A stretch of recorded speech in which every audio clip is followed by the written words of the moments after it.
Hey guys, welcome back to my channel. Thanks for watching. Much appreciated. So today we're going to do a quick run through of the hook, the React hook Useref. And I thought it'd be, just fun to highlight this little hook that really comes in handy in certain areas. And, if you're not using it, you might consider it after this video. So I just want to go over it and give a couple of quick examples and also compare it to something that it's often compared to, which is use state. And so that's what we're going to do. All right, let's get into it, guys. First, the intro.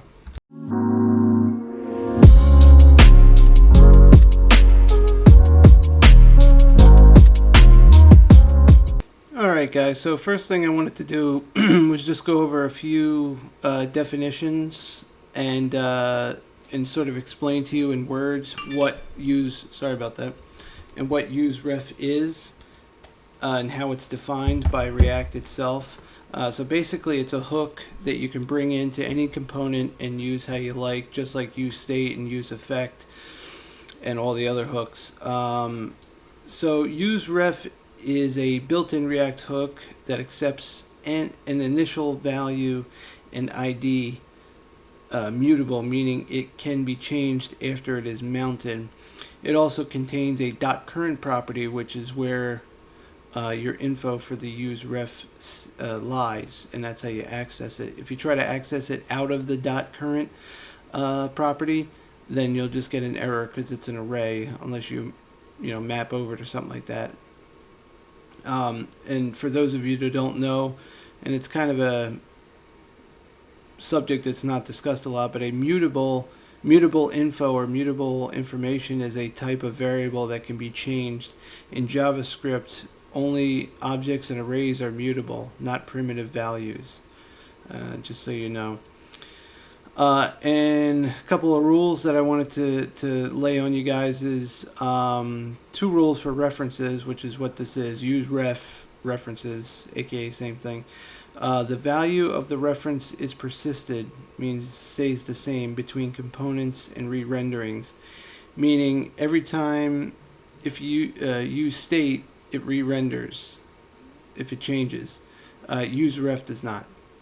Updating a reference doesn't trigger a component re-rendering, like I just said. And just for reference down here, no pun intended, 2 main differences between state and references, because you might use one and not the other, or sometimes you'll use both. It depends, and we're going to sort of work that into our examples. Updating state triggers a component re-rendering, while updating a reference does not trigger.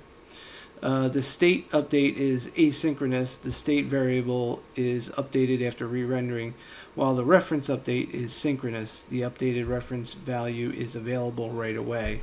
Okay, so I'll put this info into the comments below so you guys can read it over. If you find this video helpful, please leave a like. I appreciate it. Alright, so let's get going with a few examples. This is just my app.js. I have a components folder, and this is just that file I just created, just so I can show you the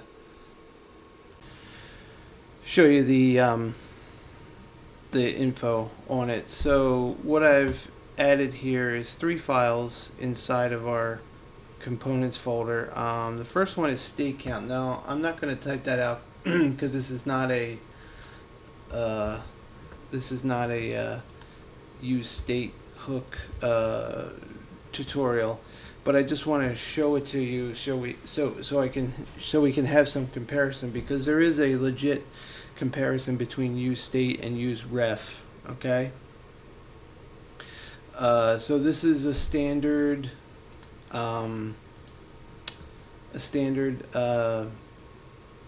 counter app.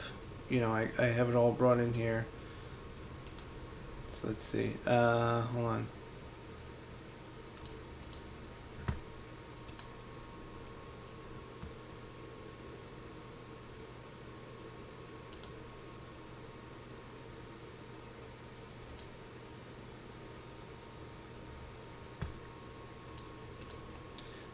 Let's just go in here and just add a component to these. That's why we're getting the error. let's add the, by the way, I'm using this ES7 React Redux GraphQL React Native snippets to generate those boilerplates of them all. And here we are, the error goes away. And here's our standard counter where you click and it increases the state or the counter.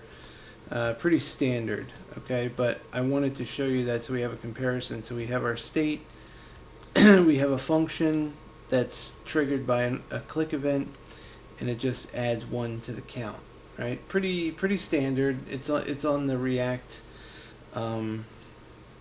documentation here. This is the Useref documentation on React. You can check it out. This is the URL. I'll put that in the description. So now that we have our state count, let's go to our next example, our ref count, where we're going to use our we're going to use useref to update state. So we need both. We need useref and useState, okay, which are both React hooks that come standard. Okay, so we're going to create the state. We're going to create a piece of state. We're going to call it display. We're just going to do a standard input box that just prints out some stuff to the screen, just so I can give you an example. I'm going to set that to an empty string, also pretty standard. Now we're going to create our useref. We're just going to call it name ref equals useref hook, so we can use that anywhere. And we're not going to set the useref initial value in this. You don't have to. You can if you want, but you don't have to. I'm just going to copy and paste the JSX in our return statement, just so I have to type it all out, and I'll go over it. So this is our state where we're going to show it or display it. We have our input and we have our button with a function that's called handle action, which we'll create in just a minute. And then I have some standard bootstrap classes. Now, this is where we use our name ref variable to reference it. This ref is an attribute for, pretty much anywhere. You could put ref in a div, right? It doesn't matter. But in this case, we're putting it in the input. So let's create the function of handle action. Actually, let me close up this space here. So we're going to do const handle action. Okay. And then we're just going to use our useState function. And we're going to use our name ref. This is where we use it. Now, if I just did this, it would give us an error, right? Because this is technically an array of the items, and we can't get that. Okay, so if I try to type in here and then click, it gives us an error. The way we get rid of that is every useref variable that you use comes with a .current property on it, which is where basically the data is held. And then out of that data, we want the value of that. So that's how we're going to set our state. So it should work now. Let me just refresh to get that out of there. So I'm going to type a name, and it should display right there, and it does, of course. Ted, and there you go. So that's just one example, a pretty common example. Instead of creating const name set name in use state, those shouldn't be curly brackets, sorry. Those should just be there. Name set name equals use state, like that. Instead of doing that, because now it's going to the component is going to re-render every time, but instead we're just making a reference to it. We're making this input is the reference, and then we're getting that information to update our actual state. Alright, so just one example. Okay, we're going to do one more example. I'm going to close these two. Alright, now for our stopwatch, basically we're going to be creating a stopwatch where it has a counter based on our state. So we need use ref, use ref, use state, and use effect. Okay, all three.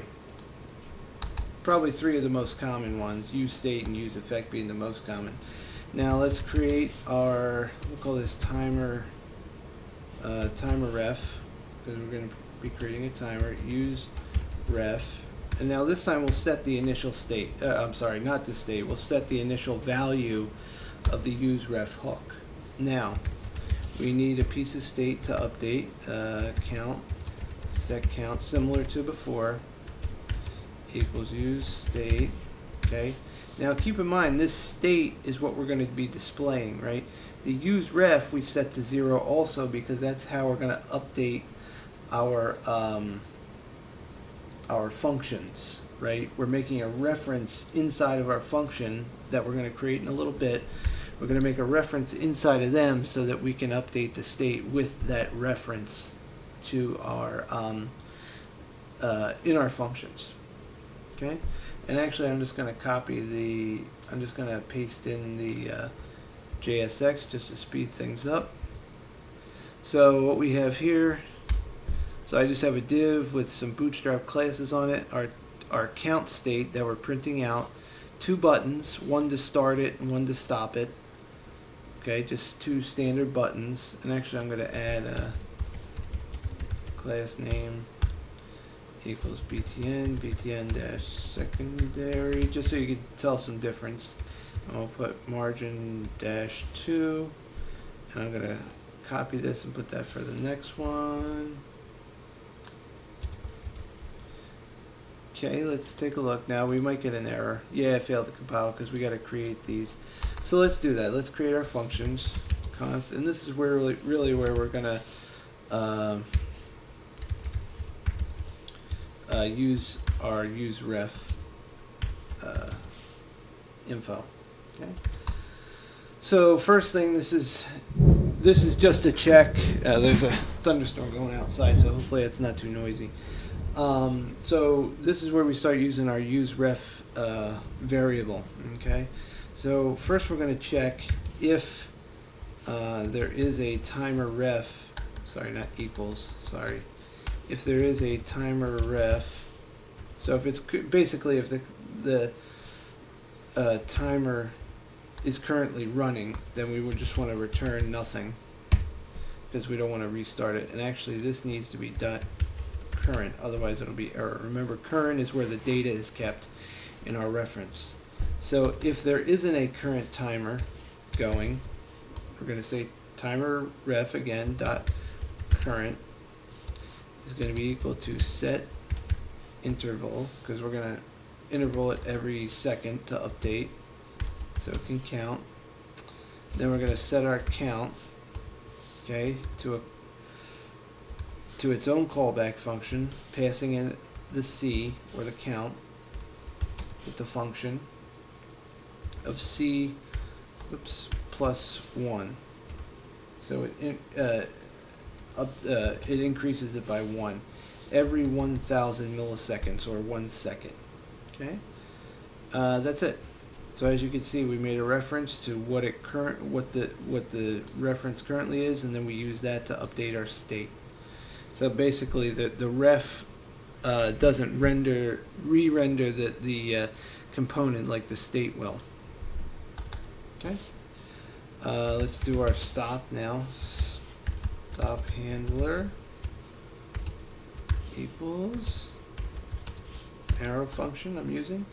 Basically, we just want to clear the interval. What interval? Our timer ref. The current iteration of it, wherever it's at, basically. And then we need the timer ref dot current. We're going to set it back to 0. So whenever we stop it, it'll, set it back to 0. Now, one thing we do need to do is we need to exit out of this by creating a side effect or a use effect hook to reset it, basically, so there's no memory leak. So we're going to reset it to a function callback function, and we're going to say clear interval. What are we going to clear? Our timer ref dot current, so whatever it's currently on. Okay. And I think that's it. Oh, and then we gotta set this back to an empty array. All right, let's test it out, see if it works.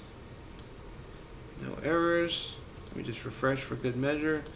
Hit start, and there we go. Our timer's running. Click stop, and it stops. Click start again, and there you go. Okay. Guys, that's it. I hope that I was able to give you a good implication, okay? And basically that's it, guys. So, like I said, I hope you were able to get something out of this, and I hope you were able to just pick up a little bit of the usage of Useref. It's not something that's mandatory, but it's a nice little feature that you can add in there for your convenience, which is basically the whole purpose of React, is to make things a little more convenient and easier. Thanks to my brother Alex for giving me my new microphone, and I was able to use it correctly, surprisingly. So thank you, Alex. And that's it, guys. I hope you got something out of it. If you found this video helpful in any way, please leave a like below. If you have any follow-up questions, please leave them in the comments below, and don't forget to subscribe. Thanks, guys. Take care. Have a good holiday. Bye.